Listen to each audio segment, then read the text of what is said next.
여러분 안녕하십니까. LH 직원 땅 투기 의혹 폭로 이후 국회의원 부동산 투기 전수조사 이슈가 불붙고 있습니다.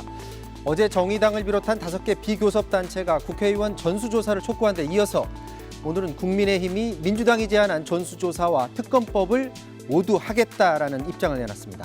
급선회하고 있는 국회의원 부동산 투기 전수조사 짚어보도록 합니다. 사사건건 시작합니다.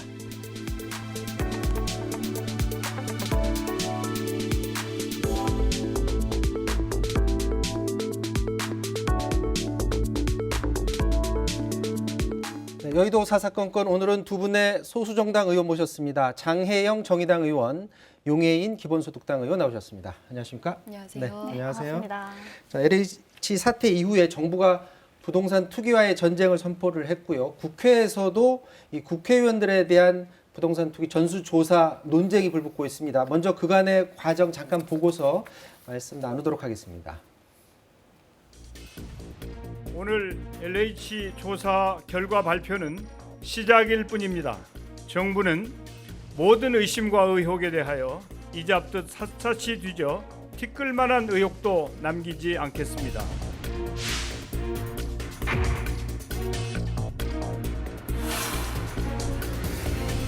고작 20년 찾아놓고 이 사건을 마무리하는 건 아니겠죠. 관련된 모든 사람들을 조사하고 처벌하라는 것이 청년들의 요구입니다. 청년들은 월세 전전, LH는 투기 전전, H공사 해체하라! 해체하라! 해체하라! 해체하라!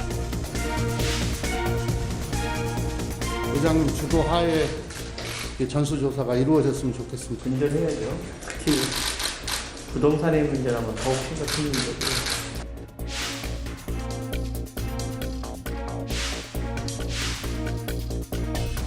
국회의원 300명에 대한 부동산 투기 전수조사 및 의원 배우자, 직계 좀비속 등에 대한 모든 의혹을 철저히 조사하라. 투기 행위가 밝혀진 의원은 법적, 도의적 책임을 져야 할 것이다. 3월 국회는 투기 방지 및 이해충돌 방지를 위한 관련법 재개정을 시급히 처리하라.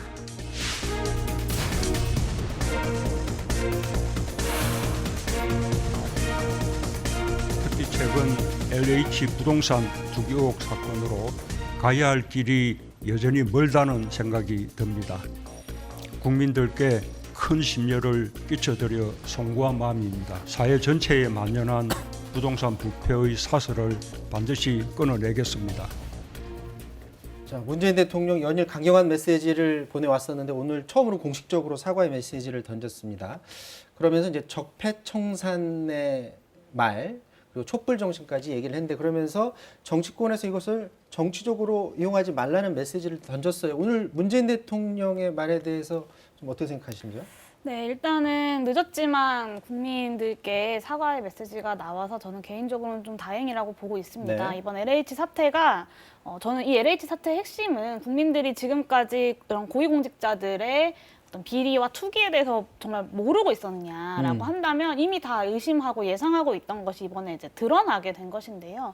국가와 정부에 대한 신뢰 자체가 송두리째 무너질 만한 사안이기 때문에 저는 정부가 여기에 사활을 걸고 대응을 해야 된다고 생각하고 그런 측면에서 최고 책임자인 대통령의 사과의 말이 좀 늦었지만 나오게 된 것은 그나마 좀 다행이다라고 보고 있습니다. 지금 정의당 같은 경우는 어제 뭐 공동 기자회견도 참석을 하긴 했지만 부동산 투기 공화국 해체 특별위원회라는 것을 구성을 했어요. 그래서 시도당에서 이제 제보도 받고 있다고 하는데 현재 제보 받고 있는 상황이 어떻습니까? 네.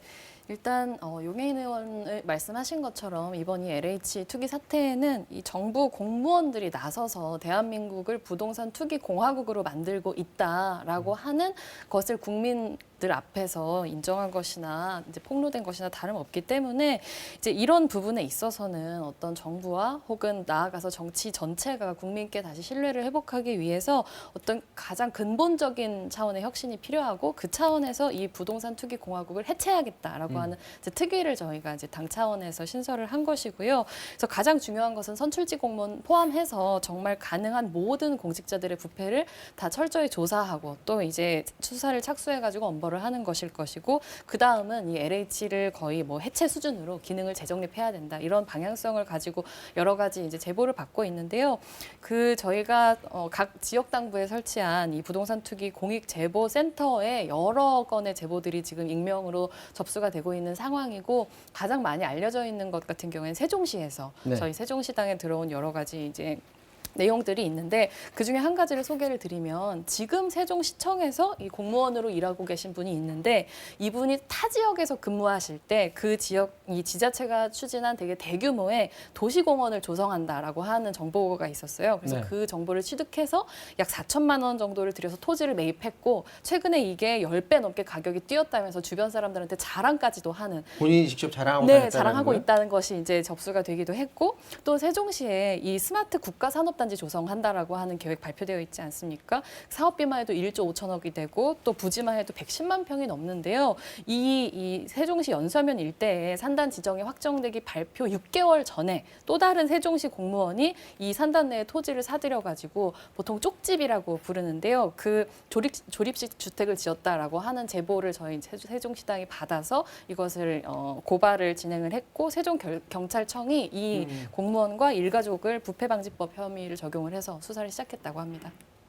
자, 지금 뭐 대통령도 부동산 적폐청산 얘기를 했는데 아마 그 큰 대의에는 동의를 하실 거라고 보십니다. 그런데 이 적폐청산이라는 게 현재 그 공무원들이 그런 내부 정보를 이용해서 투기하는 것 이것만 그치지 않고 국회의원들에까지 다 전수조사를 통해서 다 뿌리 뽑는 거 이게 시작점으로 잡는 게 맞다고 보십니까? 네, 이 국회의원뿐만 아니라 이제 선출직 공직자들 같은 경우에는 이 개발 정책들에 대한 의사결정 과정에 충분히 영향력을 행사할 수 있고 또 그 네. 정보를 취득할 수 있는 자리에 있기 때문에 그런 의미에서 솔선수범이 아니라 그런 충분한 이제 부동산 투기의 유혹이 가장 큰 자리에 있는 이들부터 먼저 조사해야 된다는 취지에서 선출직 공직자들에 대한 조사가 좀 필요하다고 보여지고요.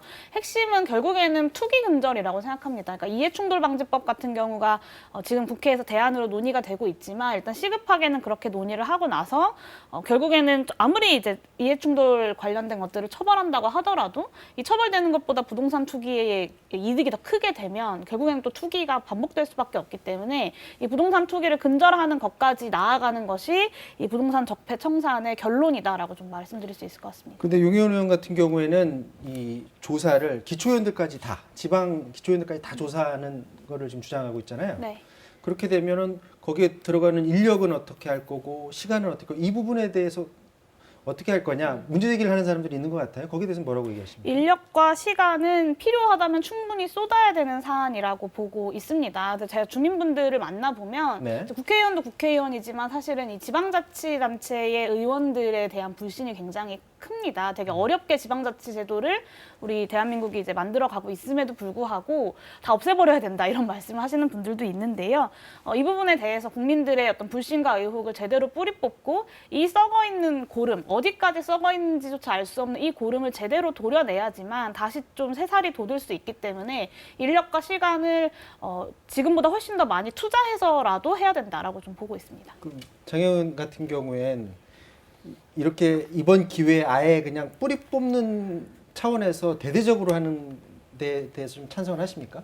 네, 저도 물론 찬성을 하고 정의당도 일찌감치 가장 대대적인 규모의 확실한 발본색원이 필요하다는 입장을 가지고 있는데요. 왜냐하면 그렇지 않고서 이렇게 땅에 떨어진 공직사회에 대한 국민들의 신뢰를 회복할 수 있는 다른 방안이 존재한다고 생각하지 않습니다. 그리고 이것은 원내에 있는 의원뿐만 아니라 이제 정의당의 기초의원들께서도 공감을 하시는 바이고요. 그래서 오늘 그 정의당이 이 전수조사를 촉구하는 지방의원단 기자회견을 또 국회에 모여서 진행을 하기도 했습니다. 자, 공무원들에 대한 대대적인 조사 넓혀서 지방의 기초의원 여기에 더해서 이제 국회의원들에 대한 전수조사 주장이 나왔었는데 그동안 국민의힘이 이 부분에 대해서 좀 미온적인 반응을 보여오다가 자, 이 전수조사도 물론이고 특검까지도 여기에 더해서 국정조사까지도 실시하자라고 입장을 선회를 했습니다. 잠깐 듣고 오도록 하겠습니다. 우리 국민의힘은 거두절미하고 국회의원의 강력한 전수조사는 물론 특검과 국정조사 실시를 요구합니다.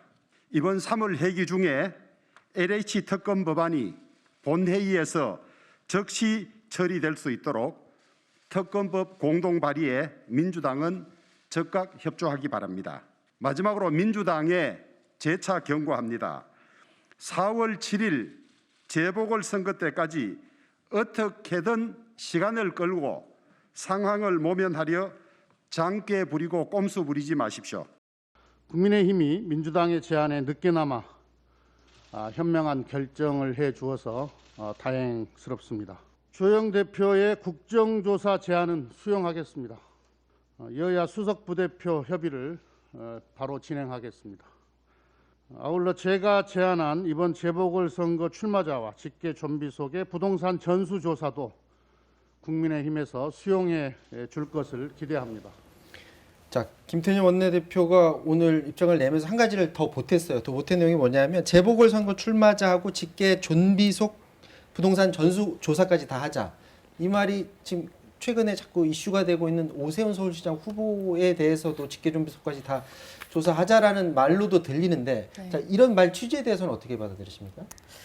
일단 그 여야 대소를 막론을 하고 제대로 된 정당이라면 지금 이 문제의 심각성이 얼마나 중요한 것인지를 인지를 하고 이것을 감히 정쟁 사안으로 끌어가겠다고 하는 생각을 할 수 없다고 봅니다. 네. 그렇기 때문에 이제 정의당에서도 이번 수사는 뭐 찬물 더물 가릴 때가 아니라 검찰이든 감사원이든 대한민국의 모든 수사 역량을 총동원해서 총력 수사를 해야 된다라고 하는 입장을 갖고 있기도 했었고요. 그러니까 국민들은 수사 주체가 누구이냐 뭐 이런 문제가 이제 한가하게 시간 때울 때가 아니라 한시바삐 이 공직자들에 의한 부동산 투기 실체 규명하고 발본색원하기를 바라는 건데요.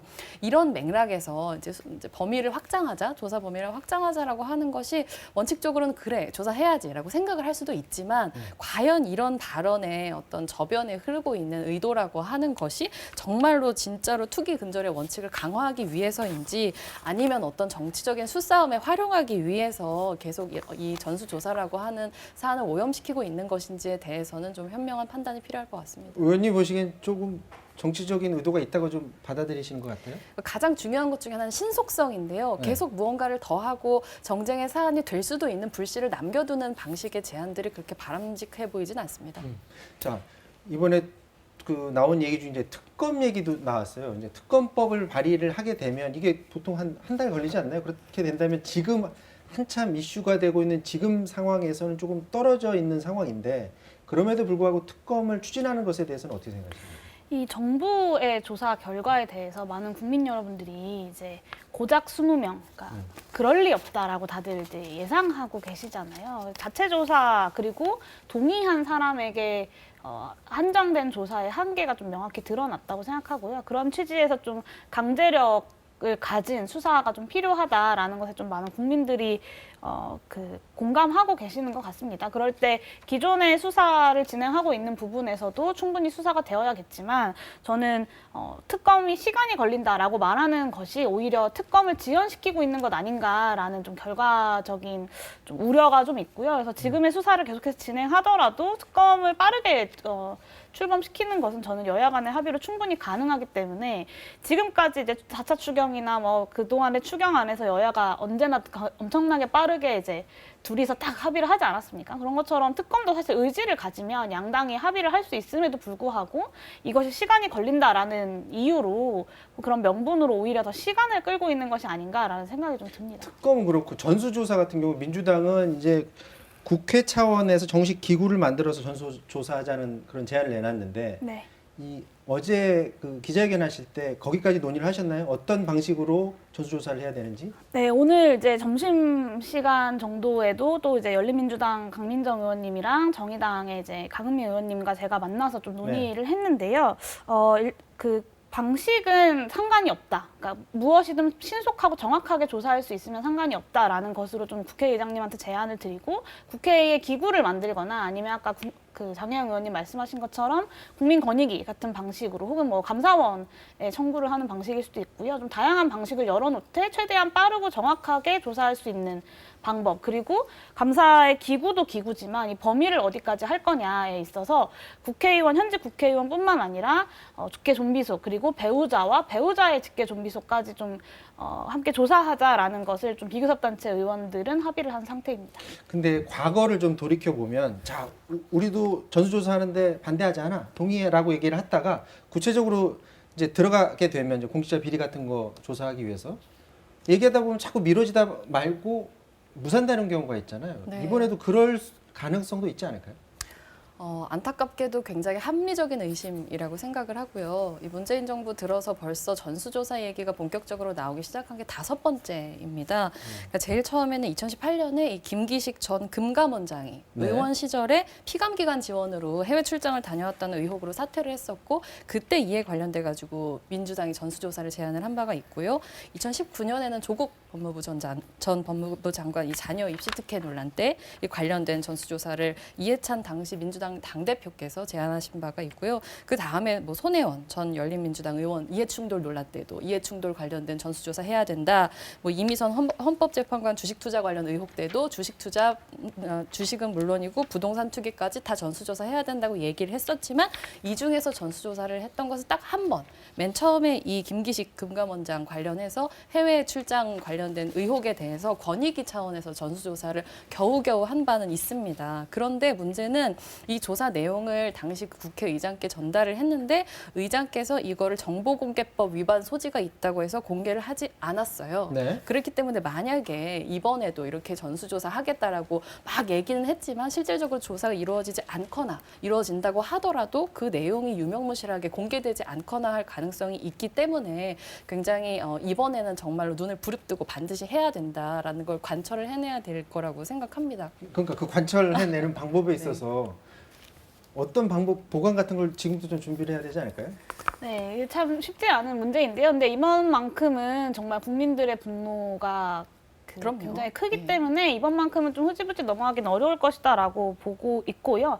두 정당 모두 멈칫하지 않았습니까? 사실 지난주에 이제 전수조사 제가 선출직 공직자 제안했고 일요일에 이제 심상정 정의당 의원님께서 받으셨고 이번 주에 이제 김태년 원내대표 그리고 조영 원내대표까지 차례로 이제 선출직 전체 조사하자라는 말씀을 하고 계신데 이게 멈칫하는 이유가 실제로 당내의 어떤 구체적인 사례를 알고 있기 때문이 아니라 이게 되게 굉장히 광범위하게 퍼져 있는 투기 의혹이기 때문에 여기서 뭐가 걸릴지 모른다라는 불안감들이 각 정당에게 있는 것 같습니다. 그러니까 막 조사하다 말고서 생각지도 못한 게 툭툭 튀어나올 수 네, 있다라는 그럴 수 우려는 있다라는 하는 것이 거죠? 가장 큰 이제 멈칫하는 이유인 것 같고요. 그랬을 때 멈추지 않고 이 조사가 끝까지 좀 제대로 이루어질 수 있도록 고름을 좀 제대로 도려낼 수 있도록 국민 여러분들께서 좀 끝까지 시선을 이제 떼지 않고 감시해 주시는 것이 좀 필요할 것 같습니다. 당장 그 일부 국회의원들도 이제 땅 투기 의혹 관련해서 좀 의심을 받고 있는 그런 상황인데 지난 10일 국회 앞에서 국회의원 고위공무원들의 농지 불법 취득 규탄 시위가 있었거든요. 잠깐 영상 보고 오도록 하겠습니다.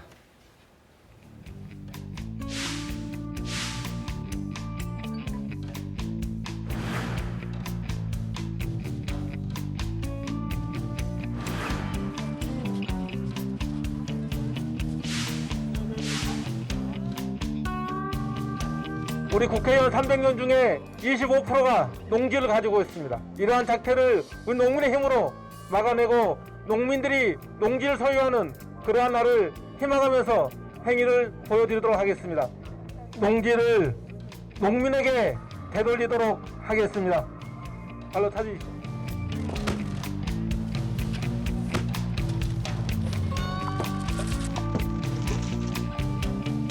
고위공직자 국회의원이 가지고 있는 땅을 파먹고 있습니다. 그리고 그 이후에 우리 농민들이 농지를 농민들에게 되돌리고 있습니다. 자, 경실련 조사 결과를 보면 그 국회의원 4명 중 1명이 농지를 가지고 있다. 그러니까 농지를 가지고 있다는 것이 이들이 다 불법이라는 얘기는 아니에요. 근데 이제 이 중에는 합법도 있고 또 합리적으로 불법도 있을 것이다라고 의심을 하고 있는 것 같은데 어떻습니까? 조사를 해보면 불법들이 좀 많이 나올 수도 있을 것 같나요?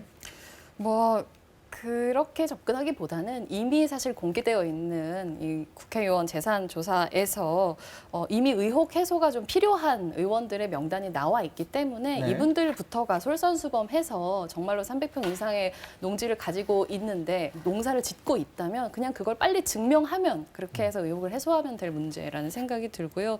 추후에 전수조사를 통해서 또다시 이제 의혹이 계속 추가적으로 제기되는 토지에 대해서는 역시 농지로 사용하고 있다는 것을 빨리 증명을 하셔야죠.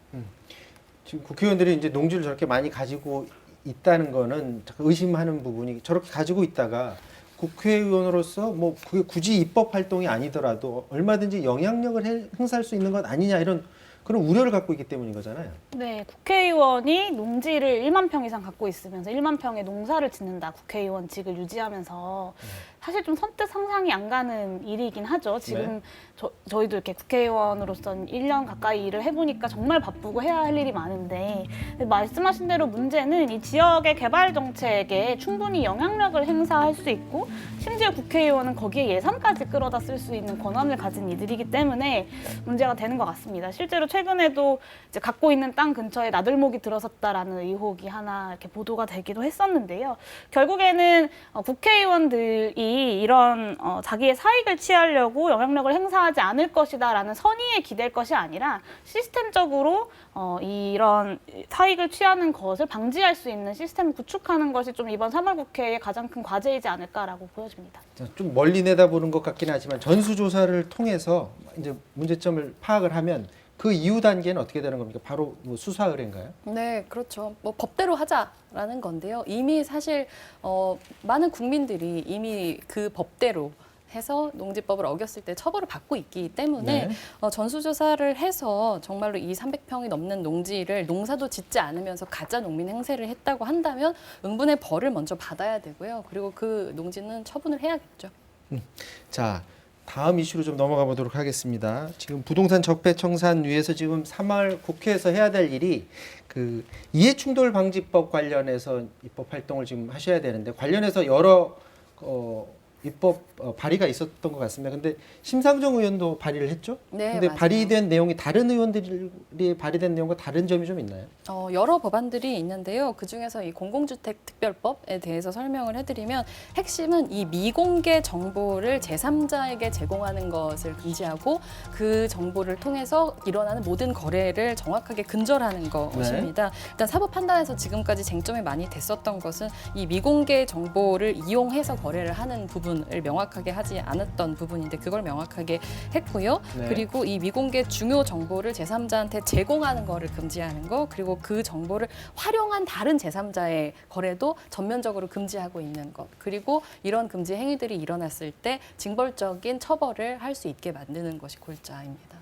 그런데 이제 그렇게 만약에 입법이 된다고 하더라도 그것은 법이 만들어진 이후에만 적용이 되잖아요. 그렇죠. 소급 적용이 항상 논란인데 변호사들이랑 방송에서 좀 얘기를 해보면 이게 좀 쉽지 않은 문제가 있다라고 얘기를 하는데 어떻게 전망하십니까? 맞습니다. 그 위헌 소지가 있어서 그렇게 얘기를 하시는 걸 텐데요. 원칙적으로 이 징역형이나 재산 몰수형 같은 것들은 이 헌법상 소급 적용이 좀 불가능한 부분이 있습니다. 그래서 이제 심상정 의원안이 제정된다고 하더라도 사실 소급 적용이 어렵다고 보는 것이 이제 법리적으로는 좀 합리적이지만 그것이 국민 감정에서 납득할 수 있는 부분은 아니기 때문에 이 부분에 대한 어떤 입법적인 아이디어들이든 정책적인 방향성들에 대한 모색은 충분히 더 필요할 것 같습니다.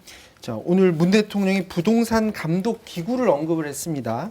더불어민주당에서 부동산 감독원을 말을 했는데 이 부동산 감독원이라는 걸 만들면 그러니까 지금의 국토부라든지 LH 이런 것들과 별도로 어떤 효과를 볼 수 있다고 보시는 겁니까? 네, 부동산 거래에 대한 감독을 하겠다라는 것이 지금도 감독이 불가능한 것은 아닙니다. 근데 다만 이런 문제들이 터질 때마다 언제나 이렇게 기구를 좀 신설하는 방식으로 대안들이 나오고는 하는데요.